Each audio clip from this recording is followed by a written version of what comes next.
Salut les amis, bienvenue sur KB Trainings dans cette leçon, mais dans ce lab numéro 2.2.7. Ce lab va porter sur les vilains et le trunking. Et aujourd'hui, je vais vous donner des questions. Ce lab n'a pas une sorte d'apprentissage. On n'apprend rien aujourd'hui, mais nous allons mettre en pratique ce que nous avons appris dans les leçons passées qui ont constitué ce chapitre 2.2 sur les vilains et le trunking. Donc, je vais vous donner une série de 3 questions ou 3 labs sur lesquels j'aimerais que vous travailliez.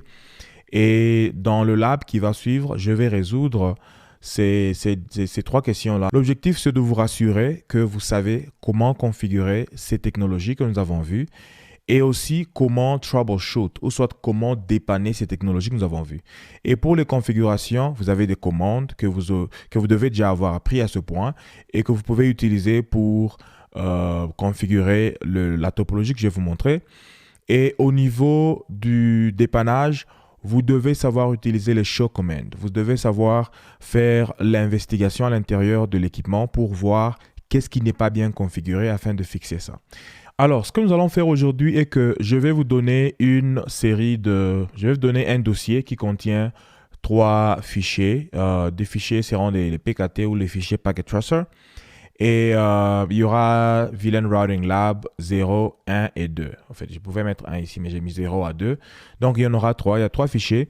Et nous avons 3 VLAN à l'intérieur qui sont les VLAN 10, 172 et 192. Et puis, nous avons 3 réseaux qui sont là, les 3 réseaux. Et puis, voilà. Dans le lab numéro 0, les fichiers seront dans un dossier. Quand vous allez le télécharger comme un zip, vous allez l'ouvrir, ou soit vous allez le unzip et vous allez retrouver ces 3 fichiers qui sont là. Alors, dans le premier lab, je vous demande carrément de configurer from scratch. Donc, j'ai une topologie avec 3 VLAN que je vous ai montré ici. Je vous ai donné aussi les adresses de différents default gateway ou des passerelles par défaut.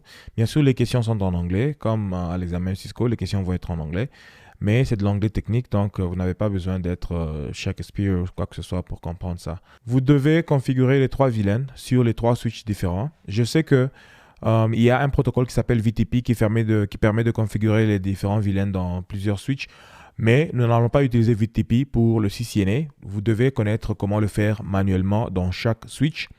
Et puis, lorsque vous l'aurez fait, je vous demanderai d'établir la connectivité entre les différents VLAN. Donc, vous devez vous rassurer qu'à partir de cet ordinateur, je peux pinguer l'autre. Tous les ordinateurs peuvent se pinguer les uns et les autres sans aucun problème. Donc, il n'y a pas de configuration dans ces équipements. Donc, faites cette topologie, faites que ça marche. Dans la leçon suivante, dans le lab suivant, je vais vous montrer comment je vais résoudre ça.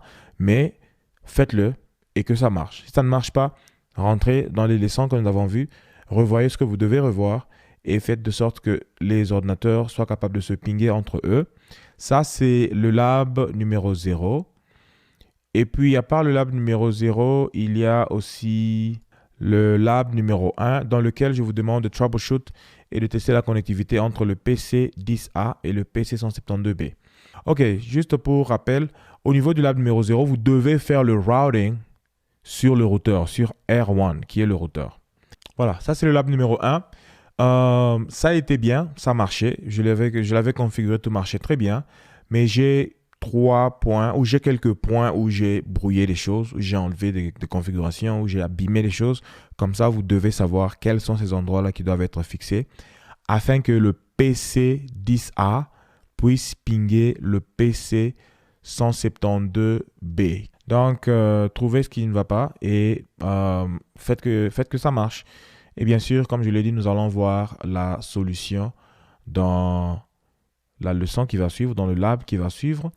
Et puis, pour la 3e question, vous faites exactement la même chose, mais vous allez devoir établir la connexion entre le PC172A et le PC192B. Et à ce niveau, le routing s'est fait au niveau du switch, pas au niveau du routeur, mais au niveau du switch. Pour les 2 premiers labs, ça se fait au niveau du routeur. Voilà, faites de sorte que ça marche et nous allons voir les leçons, les résolutions dans le lab prochain. Merci beaucoup de m'avoir suivi. Si vous avez des questions, n'hésitez pas d'aller dans le forum. C'est là que nous allons interagir. et je serai très ravi de répondre à toutes vos préoccupations. Et dès que nous aurons fini ceci, ce lab et puis les réponses à ce lab, nous allons passer aux Layer 2 Discovery Protocols comme le CDP et l'LDP, ainsi de suite. Je vous remercie d'avoir pris ces questions et bon travail. Nous allons nous retrouver dans le prochain lab avec les réponses à ceci. Merci. Surtout, prenez votre temps. Prenez votre temps, ne soyez pas pressés. Si ça ne marche pas, revoyez les cours et faites de sorte que ça marche. Merci beaucoup et bye.